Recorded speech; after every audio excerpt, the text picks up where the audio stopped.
नई शिक्षा प्रणाली 2020 इसके ऊपर आवाज़ इंडिया टीवी के माध्यम से जो जनजागरण का एक कार्यक्रम चल रहा है, उसके लिए सर्वप्रथम मैं आवाज़ इंडिया टीवी को धन्यवाद देना चाहूँगा कि इस नया शिक्षा प्रणाली 2020 के ऊपर उन लोगों ने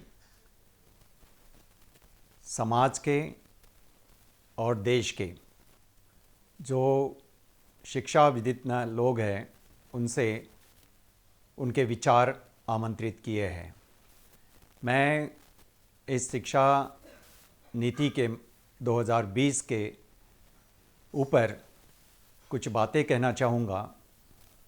सबसे पहले मैं ये कहना चाहूँगा कि जो शिक्षा प्रणाली है या शिक्षा है, यह देश के परिवर्तन की एक नींव होती है।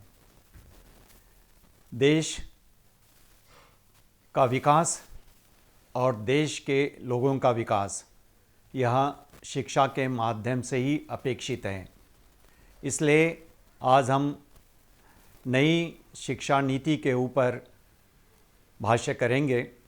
सबसे पहले मैं ये कहूँगा कि यह जो 29 जुलाई 2020 को नई शिक्षा नीति को कैबिनेट ने मंजूरी दिया, यह मंजूरी चंद लोगों के हित के लिए है, ऐसा मैं समझता हूँ। शिक्षा नीति जो है वो हमारा मूलभूत अधिकार है। संविधान के 21/1 के अंतर्गत जो फंडामेंटल राइट्स है, फंडामेंटल राइट्स में शिक्षा का अधिकार देश के हर एक व्यक्ति को दिया गया है।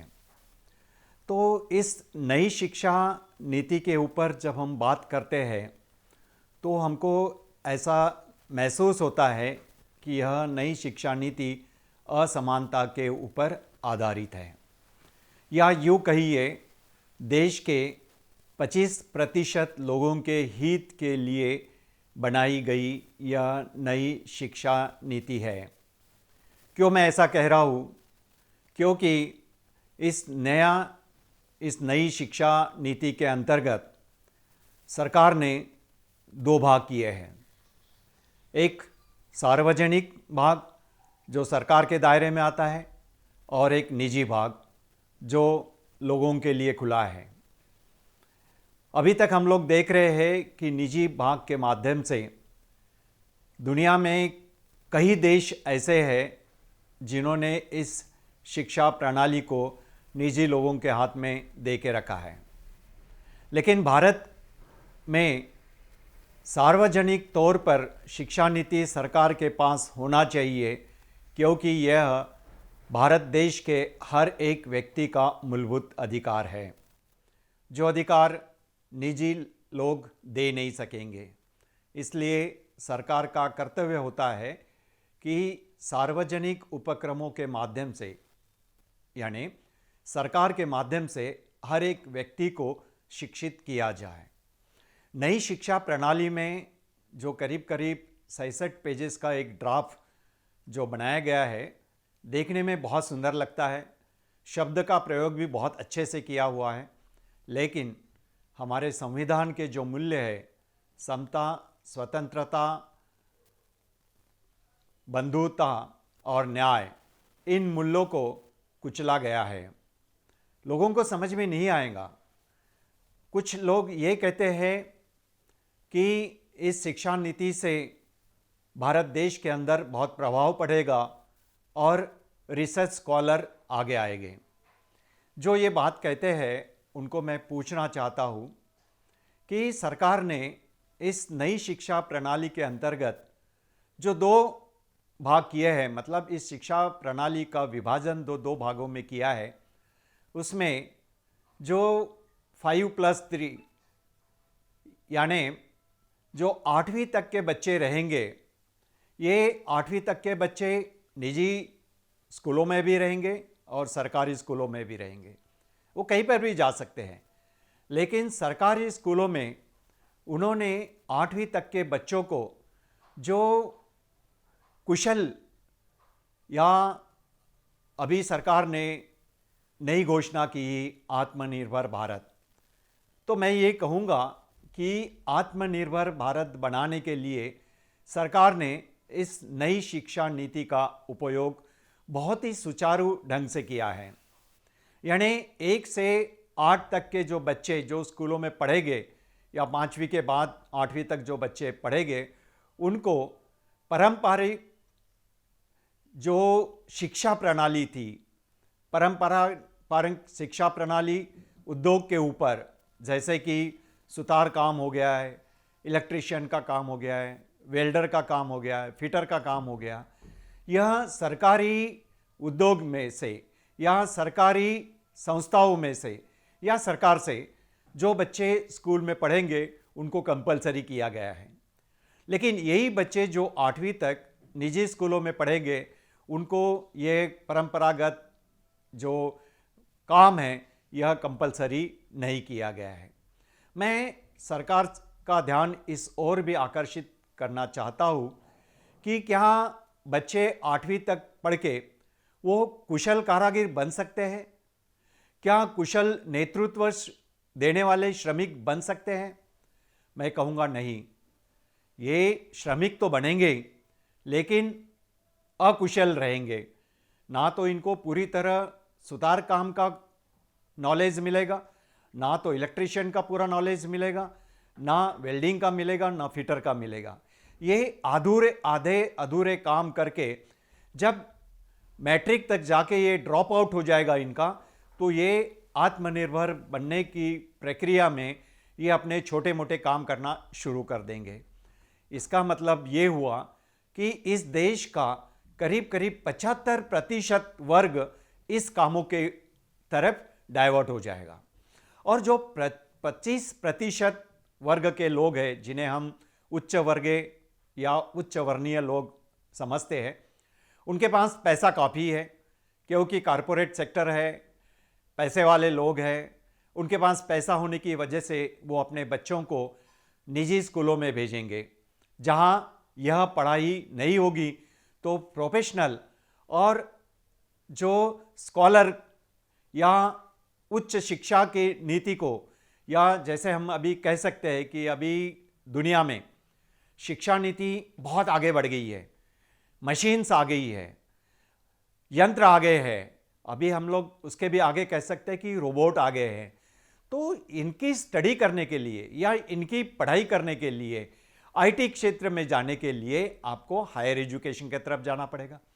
आज के दौर में ही अगर हम देखते हैं कि मैट्रिक तक जाते जाते जो गरीब या बहुजनों के बच्चे हैं वो 50% से ऊपर ड्रॉप आउट हो जाते हैं, तो वो ग्रेजुएशन और पोस्ट ग्रेजुएशन में जा नहीं सकते। अगर वो बच्चे पोस्ट ग्रेजुएशन में नहीं गए तो उसके ऊपर वो रिसर्च स्कॉलर नहीं बन सकेंगे। मतलब सीधी सी बात है कि कारपोरेट सेक्टर को इतनी आज़ादी इस नया शिक्षा प्रणाली ने दी है कि उन्हें पूरी तरह सहूलतें दी गई है कि तुम सरकारी जो शिक्षा क्रम है उनको चालू करना ही कोई ज़बरदस्ती नहीं है। जो भी अभ्यासक्रम वो चालू करना चाहेंगे उसके लिए सरकार की परमिशन लेना भी या मान्यता लेना भी जरूरी नहीं है। इस वजह से जो प्रोफेशनल कोर्सेस है हायर एजुकेशन के अंदर, वो निजी क्षेत्र वाले अपने यहाँ शुरू करेंगे और उसके लिए बड़ी जो फीस है वो ली जाएगी। तो जिनके पास पैसा है, जो अपने बच्चों को प्रोफेशनल एजुकेशन में भेजना चाहते हैं, वो इस तरफ भेजेंगे। मैं आज भी कहता हूँ कि करीब करीब हमारे देश के 75% लोग ऐसे हैं जो इस कारपोरेट सेक्टर में जा नहीं सकेंगे। अभी जो मतलब जो शुरू शिक्षा प्रणाली है उसमें भी निजी तौर पर कुछ लोगों को शिक्षा का अधिकार दे के रखा है, लेकिन उनके ऊपर थोड़ा सरकार का कंट्रोल है। उसके बावजूद भी हम लोग देखते हैं कि प्राइवेट मेडिकल कॉलेज हो या प्राइवेट इंजीनियरिंग कॉलेज हो या आईआईटीज़ हो, इसमें जाने के लिए बच्चों को काफ़ी पैसे देना पड़ता है। मेडिकल की बात कहें तो आज के दौर में हम लोग देखते हैं तो 1-1 करोड़ रुपया मेडिकल कॉलेज में, प्राइवेट निजी मेडिकल कॉलेज में लगता है। तो ये बहुजन जो क्लास है जिसको हम लोग 75% में ला के रखा है, ये कैसे देंगे? ये अभी दे नहीं पा रहे हैं, तो ये नई शिक्षा प्रणाली के अंतर्गत वो बिल्कुल नहीं दे पाएंगे। इससे इस देश में असमानता बढ़ जाएगी। कस्तूरी रंगन कहते हैं कि भाई इससे समानता आएगी, ये जो नई शिक्षा प्रणाली है ये समानता के ऊपर आधारित है, लेकिन मैं उनको कहना चाहता हूँ कि यह असमानता के ऊपर आधारित शिक्षा प्रणाली है, जिसमें सिर्फ देश के 25 से 30% बच्चों को ही उच्च शिक्षा मिल पाएगी। बाकी बच्चों को जो बहुजन से बिलोंग करते हैं, जिसमें शेड्यूल कास्ट, शेड्यूल ट्राइब और ओबीसी के बच्चे हैं, उनको हायर एजुकेशन नहीं मिल पाएगा। और इसमें बहुत ही सिस्टमेटिक ढंग से इन्होंने ये भी बताया है कि हमारे देश की संस्कृति का जतन, या यूँ कहिए कि हिंदूकरण का जतन इस नया शिक्षा प्रणाली के माध्यम से वो लोग कर सकेंगे। मैं इनसे पूछना चाहता हूँ कि देश को हिंदूकरण करके नई शिक्षा प्रणाली के माध्यम से आप क्या करना चाहते हो? आप ये करना चाहते हो कि जो हजारों साल पहले इस देश में मनुस्मृति इस देश के अंदर थी, जिसमें पढ़ने लिखने का अधिकार सिर्फ एक वर्ग तक सीमित था, क्या वही व्यवस्था को फिर से लागू करना चाहते हो? अगर वैसी बात है तो फिर समानता की शिक्षा कैसी होगी? अगर समानता की शिक्षा होगी तो निजी शिक्षा और सार्वजनिक शिक्षा, इन दोनों की प्रणाली एक जैसी होना चाहिए। आपने निजी शिक्षा वालों को पूरी आज़ादी दे रखी है और जो सार्वजनिक शिक्षा के माध्यम से जो बच्चे जाएंगे उनकी आज़ादी आपने छीन ली है। उनको आप आत्मनिर्भर बनाने के लिए जो छोटे छोटे काम हैं वो सिखाकर उनको सिर्फ गरीब का गरीब बनाने की कोशिश करोगे, और जो 25% जो बच्चे हैं या उच्च वर्ण में से या उच्च वर्गीय में से जो बच्चे हैं वही इस देश के शासन में यानी सरकार में और प्रशासन में वही बच्चे जाएंगे। मतलब आपका कहना या आपकी सोच, जो पहले व्यवस्था थी उसको लागू करना है। डेमोक्रेसी के माध्यम से आप उस सोच को या मनुस्मृति को इस देश के अंदर शिक्षा नीति के माध्यम से इंप्लीमेंट करना चाहते हो, और यह इस देश के लिए बहुत घातक है। इसलिए हम बार बार कह रहे हैं कि नई शिक्षा नीति यह एक राष्ट्रीय आपत्ति है, देश के लिए बहुत बड़ी आपत्ति है। तो अगर इस देश के 75% लोगों ने नई शिक्षा नीति कैसी है इसके ऊपर अगर अध्ययन किया तो उन्हें समझ में आ जाएगा। 66 पेज का ड्रॉप पढ़ के आपको नई शिक्षा नीति का अंदाज़ा नहीं लग सकता। इसलिए इस शिक्षा नीति के ऊपर आपको गहराई में जाना पड़ेगा। जो ओबीसी के शिक्षाविद न हो गए या शेड्यूल कास्ट में से हो गए, शेड्यूल ट्राइब में से तो बहुत कम है, इन लोगों के जो स्कॉलर्स है उनको अगर आप साथ में लेते हो और उनका डिबेट कराते हो तो भी आपको पता चल सकता है कि नई शिक्षा प्रणाली कैसी होगी। तो आत्मनिर्भर बनाने के माध्यम से इस नई शिक्षा प्रणाली में जो परंपरागत व्यवसाय है वो इस देश के 75% लोगों के हिस्से में डाल देने का, और 25% वर्ग के जो बच्चे हैं या जो लोग हैं उनके ही माध्यम से सरकार और प्रशासन इनकी सेवा उनको देने का। अभी हम लोगों ने हमारे देश में देखे 2014 के बाद क्या हुआ है कि जो आईएएस होते थे, जो बच्चे जो हमारे भारत सरकार के उपक्रम से जाते थे, सरकारी शिक्षा हासिल करते थे, और ये आईएएस जो बच्चे हो जाते थे वो कलेक्टर, कमिश्नर बन के सेक्रेटरी, चीफ सेक्रेटरी लेवल तक जाते हैं। लेकिन हमने अभी देखा है कि 2014 के बाद इस सरकार ने जो सेक्रेटरी लेवल की पोस्ट थी वो बिना आईएएस से डायरेक्ट समाज के लोगों की नियुक्तियां की, वो भी बिना इंटरव्यू लिए। तो इसका मतलब क्या है? क्या सोचोगे आप लोग? अभी जो भी सरकार की बड़ी बड़ी एजेंसियां हैं जिसके सेक्रेटरीज हैं वो डायरेक्ट अपॉइंट किए गए हैं, वो आईएएस नहीं है। तो फिर आईएएस का मतलब क्या रह गया? हायर एजुकेशन का, उच्च शिक्षा का क्या मतलब रह गया?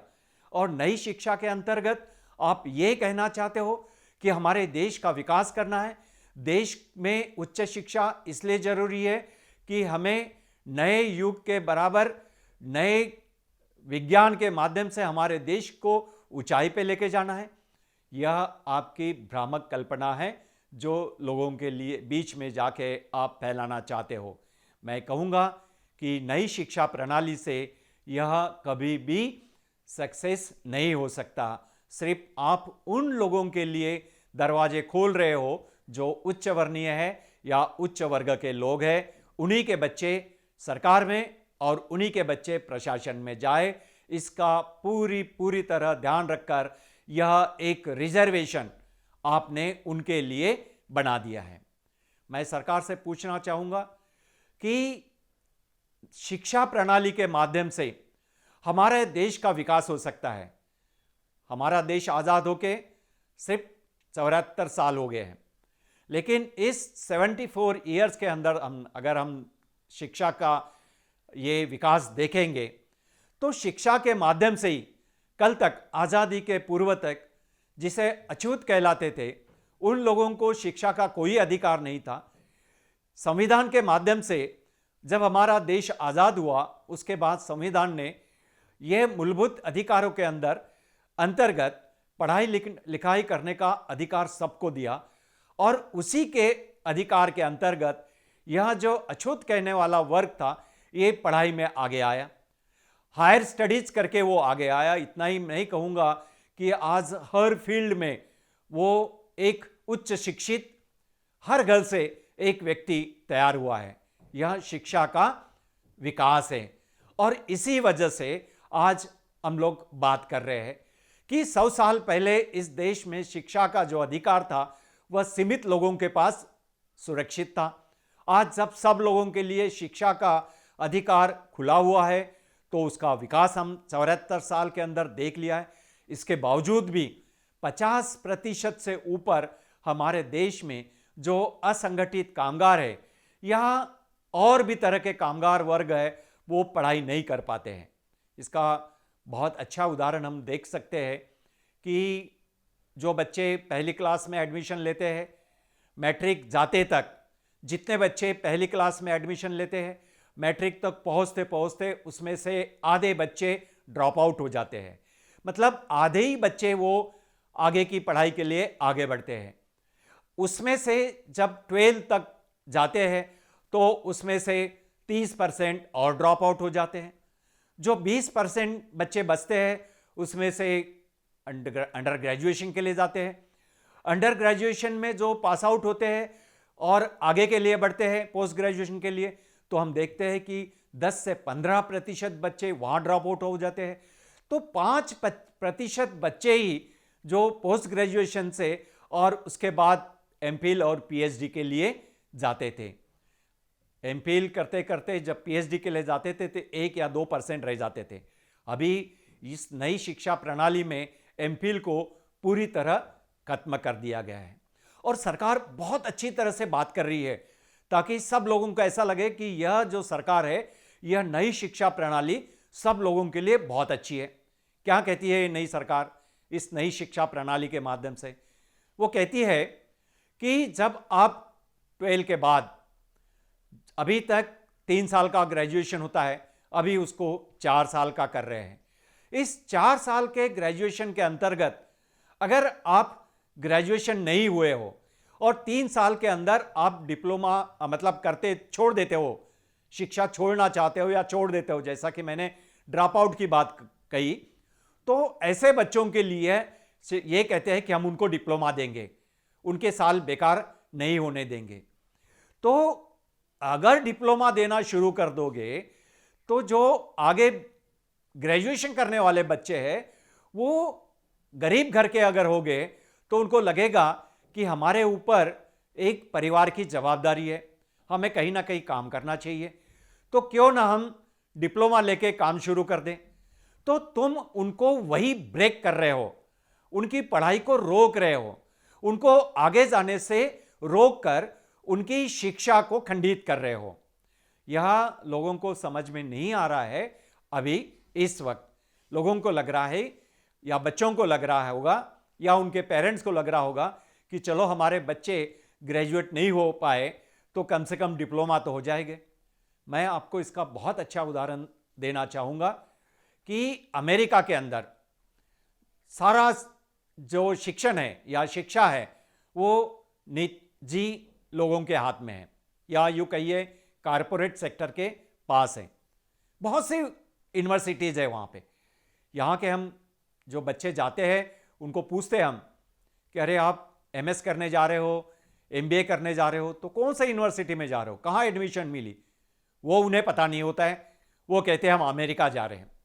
अरे अमेरिका में क्या टॉप 10 के कॉलेजेस या यूनिवर्सिटी के अंदर आपको एडमिशन मिली है, या टॉप 100 के यूनिवर्सिटीज़ के अंदर आपको एडमिशन मिली है? नहीं ना। फिर ये जो उसके अलावा जो यूनिवर्सिटीज़ है उसके डिग्री को कोई वैल्यू नहीं है। तो आप इतना पैसा खर्चा करके 50 लाख 1 करोड़ खर्चा करके अगर आप अमेरिका जाते हो और कोई भी यूनिवर्सिटी से आप डिग्री लेते हो और भारत में आते हो तो उसकी कोई वैल्यू नहीं है। ये स्टूडेंट्स को नहीं समझ में आता है। वो यही सोचते हैं कि हम यहाँ से अमेरिका जाएंगे और वहाँ डिग्री ले लें, वहाँ से पढ़ाई करेंगे तो हमको पूरी दुनिया में नौकरी मिल जाएंगी, लेकिन ऐसा नहीं है।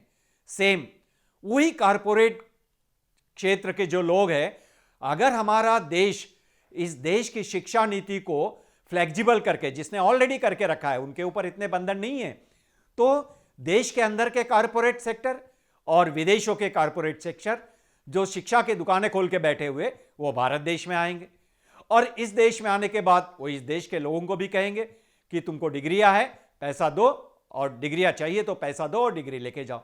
वो डिग्री को क्या वैल्यू है नहीं है ये समझ में नहीं आएगा। लोगों को लगेगा कि हम डिग्री ले रहे हैं। और जिनको डिग्री नहीं चाहिए या डिग्री के लिए आप बीच में ब्रेक होते हो तो डिप्लोमा भी ले सकते हो, उसके लिए भी पैसा दो। ये सरकारी उपक्रम और निजी उपक्रम में इतना बड़ा भेदभाव जो यहाँ पे करके रखा है, इससे मैं कहूँगा कि इस देश के 75% लोगों को गुलाम बनाने की एक सोची समझी चाल इस देश ने नई शिक्षा प्रणाली से इस देश के अंदर स्थापित की है। ये मैं गुलामी का शब्द इसलिए कहता हूँ कि 100 साल के पहले जब हमारे वर्ग में से या हमारे देश के लोगों में से सिर्फ 5% लोग जिन्होंने पढ़ाई किए थे और वही लोग देश के सामने आ रहे थे, वही लोग आंदोलन की प्रक्रिया में सामने थे, बाकी लोगों को सिर्फ लड़ाई और बंदूक उठाने का भर मालूम था, उनके पास पढ़ाई नहीं थी। उन्हें जो पारंपरिक व्यवहार थे या रोजगार थे वही उनको करना पड़ रहा था। वे इसलिए पीछे थे कि शिक्षा उनके पास नहीं थी। शिक्षा न होने के कारण वो पिछड़े थे, और पिछड़े होने के कारण वो गुलाम थे, क्योंकि उनको पढ़ाई लिखाई भी याद नहीं आती थी, ना पढ़ना आता था ना लिखना आता था। इसलिए जो संस्कृत भाषा थी और संस्कृत भाषा के अंदर जो वैदिक ग्रंथ थे उसमें क्या लिखा है लोगों को समझ में नहीं आता था। आज हमारे देश में उसी संस्कृत भाषा को आगे बढ़ाने का, इस नया शिक्षा प्रणाली का एक बड़ा उपयोग किया जा रहा है। कैसे उपयोग किया जा रहा है? अभी इस नया शिक्षा प्रणाली के अंतर्गत ये बात आगे आई है कि 6वीं तक या प्राइमरी जो शिक्षा है वो आप अपने रीजनल या मातृभाषा में ले सकते हो। तो मातृभाषा में शिक्षा लेने का जो प्रयोग है वो सिर्फ सार्वजनिक या सरकार के शिक्षा उपक्रम में रहेगा, जो निजी शिक्षा क्रम है या शिक्षा उद्योग है उसमें आपको अंग्रेजी का या इंग्लिश का ज्ञान दिया जाएगा और इसमें आपको अपनी मातृभाषा में पढ़ाई करनी होगी। आज हम लोग देखते हैं कि इस माध्यम से अंग्रेजी भाषा को जो द्वितीय स्थान ये लोग देना चाहते हैं, सरकारी व्यवस्था के माध्यम से बताना चाहते हैं कि भाई अंग्रेजी हमारी भाषा नहीं है, इंग्लिश हमारी भाषा नहीं है, इसलिए हमारी मातृभाषा और देश की भाषा में पढ़ाई उचित होगी, इससे हमारा विकास होगा। लेकिन निजी क्षेत्र में जो बच्चे जाएंगे, जो इंग्लिश में पढ़ाई करेंगे, वो आगे बढ़ेंगे। जैसे कि अभी हम लोग देखते हैं कॉरपोरेशन के स्कूल और सीबीएसई के स्कूल, इसका फर्क आप अभी महसूस कर सकते हैं और कर रहे हैं। तो यह अगर नई शिक्षा प्रणाली आ जाएगी, सारे कॉरपोरेट क्षेत्र के लोग इस शिक्षा प्रणाली में जब अपना इन्वेस्टमेंट करेंगे तो वो उन्हें आपको शिक्षा के माध्यम से उच्च शिक्षित बनाना नहीं रहेगा। इस शिक्षा के माध्यम से उनको पैसा कमाना रहेगा और पैसे कमाने के लिए वो बड़ी रकम आपसे वसूल करेंगे। इसलिए जो बड़ी रकम देंगे वही बच्चे इन इंग्लिश मीडियम के स्कूलों में जाएंगे और वही बच्चे हायर एजुकेशन तक जाएंगे और वही बच्चे साइंटिस्ट बनेंगे और वही बच्चे प्रोफेशनल कोर्सेस में जाके देश के प्रशासन और शासन के अंदर जा सकेंगे। तो यह एक सोची समझी चाल व्यवस्था कायम करने के लिए, मैं बार बार व्यवस्था का इसलिए शब्द प्रयोग कर रहा हूं क्योंकि यह देश नहीं चाहता है कि देश के 100% लोग पूरी तरह उच्च शिक्षा ग्रहण करें और उच्च शिक्षा ग्रहण करके देश के विकास में वो आगे आए। वो चाहते हैं कि उनकी जो बनाई हुई पहले व्यवस्था थी, उस व्यवस्था के माध्यम से कुछ चंद लोग ही इस शिक्षा के माध्यम से वो आगे आए और देश का शासन और प्रशासन अपने हाथ में ले और देश को कंट्रोल करे और देश की व्यवस्था भी नियंत्रित करे, यही वो चाहते हैं। इसलिए मैं फिर से कहना चाहूँगा कि नई शिक्षा जो नीति है, जो 2020-29 जुलाई को कैबिनेट ने इसको मंजूरी दे दी है, यह शिक्षा नीति बहुजनों के लिए, उसमें गरीब और मध्यम वर्गीय परिवार के सभी लोग अंतर्भूत है, इनके हित के लिए नहीं है। और अगर हित के लिए नहीं है और आप चाहते हैं कि आपके बच्चे बड़े बन के डॉक्टर्स, इंजीनियर्स या साइंटिस्ट बने, तो इस नई शिक्षा नीति से आप अपने बच्चों को साइंटिस्ट नहीं बना पाओगे। अगर आप चाहते हैं कि आपके बच्चे पढ़ाई करके, सरकारी खर्चे से पढ़ाई करके, जो बच्चे आगे बढ़ना चाहते हैं और देश के विकास में अपना हाथ बटाना चाहते हैं, तो इस नई शिक्षा नीति का विरोध करना पड़ेगा। अगर हम आज विरोध नहीं किए तो कल हम गुलाम हो जाएंगे और नई शिक्षा नीति इस देश में पूरी तरह इम्प्लीमेंट हो जाएंगी और हम इस शिक्षा नीति से दूर हो जाएंगे। हमारी आने वाली जनरेशन आगे उच्च शिक्षा को हासिल नहीं कर पाएगी, यह मैं दावे के साथ कह सकता हूँ। या यह भी कह सकता हूँ कि मनुवादी व्यवस्था इस देश में अगर लागू हो गई तो आप 100 साल पीछे चले जाएंगे। मैं ब्रिटिश लोगों को भी थोड़ा धन्यवाद देना चाहूँगा कि जिन्होंने उनके शासनकाल में शिक्षा को प्राधान्य दिया था और अंग्रेजी पढ़ने के लिए सबको खुली छूट दी थी ताकि कोई भी अंग्रेजी माध्यम से पढ़ाई कर सके। लेकिन अभी जो सरकारी माध्यम से मातृभाषा के अंदर जो पढ़ाई का जो बात आगे आ रही है और कह रहे हैं कि क्या मातृभाषा में पढ़ाई नहीं करना चाहिए, मातृभाषा से हमारे इसका विकास होगा, तो मैं इन लोगों को या सरकार को या नई शिक्षा नीति बनाने वाले शिक्षाविद को ये कहना चाहूँगा कि अगर आप मातृभाषा को और राष्ट्रभाषा को अगर महत्व देना चाहते हो तो सारी की सारी शिक्षा प्रणाली या पूरी शिक्षा नीति अपने देश की राष्ट्रभाषा और मातृभाषा में करो, अंग्रेजी में कोई भी एजुकेशन मत करो। लेकिन इस शिक्षा नीति को लागू करने के पहले मैं आपसे यह भी कहना चाहूँगा कि साइंस के जितने भी कोर्सेस हैं उसको पहले आप अपनी हिंदी भाषा में और मातृभाषा में अनुवाद करके उनके किताबें आगे लाओ। आज सिर्फ कॉमर्स और आर्ट्स इनकी किताबें आपके मातृभाषा में और राष्ट्रभाषा में उपलब्ध मिलेगी।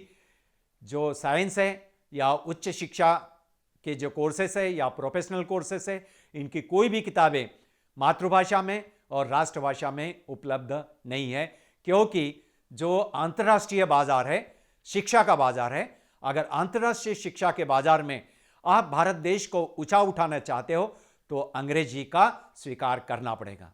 और अंग्रेजी का स्वीकार सिर्फ चंद लोगों के लिए नहीं होगा, तो पूरे देश के लोगों के लिए अंग्रेजी का स्वीकार अनिवार्य होना चाहिए सरकारी माध्यम से, तभी इस देश का विकास हो सकता है। अन्यथा इस देश का विकास नहीं होगा, बशर्ते 10 से 5% लोगों का विकास निश्चित तौर पे होगा।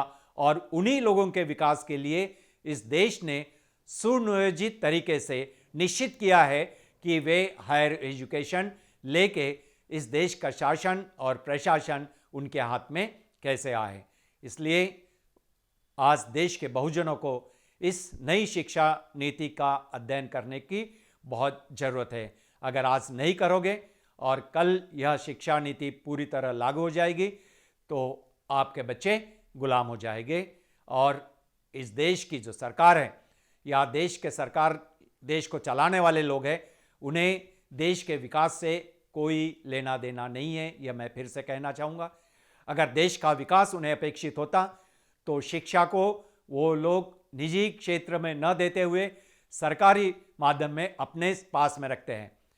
हमारे देश के बाजू में एक छोटा सा देश है श्रीलंका, उसका मैं उदाहरण देना चाहूँगा कि श्रीलंका में पहली क्लास से लेकर तो पीएचडी तक या उससे भी ऊपर आपको जितनी भी शिक्षा लेना है, सरकारी उपक्रमों से पूरी शिक्षा निःशुल्क है। आप जितनी भी शिक्षा लेना चाहते हो, जितना भी पढ़ना चाहते हो, आपको कोई फीस देने की जरूरत नहीं पड़ती है और पूरे देश में एक जैसा सिलेबस है।